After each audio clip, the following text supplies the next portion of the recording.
সকাল থেকে সন্ধ্যা কোন কোন কাজে বজায় থাকলে স্ত্রীর হরমোন সম্পূর্ণভাবে ভারসাম্য থাকবে, আজকে সে বিষয় নিয়ে জেনে নিই। আমি ডক্টর দত্ত আপনাদের সামনে এই বিষয় নিয়ে উপস্থাপন করছি। সকাল থেকে সন্ধে কোন কোন কাজ বজায় রাখলে স্ত্রীর হরমোনের ভারসাম্য থাকবে দেখে নিই আজকের সে বিষয় নিয়ে। স্ত্রী হরমোনের ভারসাম্যের সমস্যায় নিয়মমাফিক খাওয়া দাওয়া কিংবা জীবনযাত্রার পরিবর্তনে মিলতে পারে অনেক উপকার। কিছু কিছু হরমোনের মাত্রা নারী ও পুরুষের দেহে ভিন্ন, শুধু শরীরের নয়, স্ত্রী হরমোনের ভারসাম্য বিগড়ে গেলে ভালো থাকে না মনও। সমস্যা খুব বেড়ে গেলে চিকিৎসকের শরণাপন্ন হওয়া ছাড়া গতি থাকে না।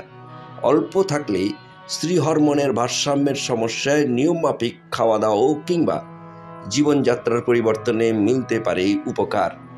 1. অল্প পরিমাণ স্নেহ পদার্থ থাকুক খাদ্য তালিকার শুরুতেই। সকালের খাবারের সঙ্গে নিয়মিত খেতে পারেন ঘি, নারকেল তেল কিংবা অর্গানিক বাটার। বিশেষ করে যারা সকালে ফল খেতে পারেন না তাদের ক্ষেত্রে এই টোটকা কমাতে পারে হরমোনের ভারসাম্য বিগড়ে যাওয়া সমস্যা। 2. ঋতুচক্রের প্রথমার্ধে নারী দেহে ইস্ট্রোজেন ও দ্বিতীয়ার্ধে প্রজেস্টেরনের ক্ষরণ বাড়ে। ঋতুচক্রের প্রথম অর্ধে তিসি ও কুমড়ার বীজ এবং দ্বিতীয় অর্ধে খেতে পারেন সূর্যমুখী বীজ ও তিল। এতে 2 হরমোনের নিয়ন্ত্রণ থাকে। 3. পেট ভালো না থাকলে পুষ্টির সমস্যা হতে পারে, আর পুষ্টির সমস্যা থাকলে যাই খান না কেন শরীরের উন্নতি হওয়ার আশাই কম। পেট ভালো না থাকলে তার প্রভাব পড়ে হরমোনের ভারসাম্যের উপরেও। কাজেই তেল মশলার পরিমাণ নিয়ন্ত্রণ রাখা ও পুষ্টিকর খাবার খাওয়ার দিকে নজর দেওয়াই খুবই বাঞ্ছনীয়। 4. অনেকেই এখন শরীরের ভালো রাখতে বিভিন্ন ধরনের সাপ্লিমেন্ট খান।